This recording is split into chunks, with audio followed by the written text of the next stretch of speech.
શ્રી કે.એલ. બચાણીએ ગાંધીનગર ખાતે માહિતી નિયામક તરીકે પદભાર સંભાળ્યો હતો।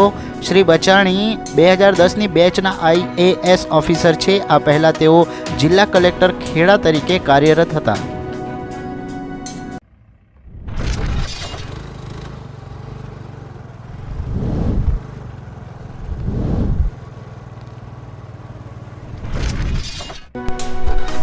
ઝાલોદ નગરના વાઘડિયા ચેકપોસ્ટ થઈ નાન સલાઈ જતો બાયપાસ હાઈવે કેટલાય વર્ષોથી નવીન બનાવવા માંગણી કરવામાં આવેલ છે, પરંતુ અધિકારીઓ રોડ ન બનાવવાનું હોય તેમ વિચારી બેઠા હોય તેવું લાગી રહ્યું છે। આ રસ્તાને લઈ કેટલીય અરજીઓ કરી નવીન બનાવવાની માંગ કરેલ છે, પરંતુ પરિણામ કંઈ આવતું નથી। આ રોડ આખો હાલક ડોલક અને બિસ્માર છે। આખા રોડ પર અસંખ્ય ખાડાઓ છે, તેમજ રોડનું સંતુલન પણ નથી। તેને લઈ જવાબદાર તંત્રની નિષ્ક્રિયતા જોવા મળી રહી છે।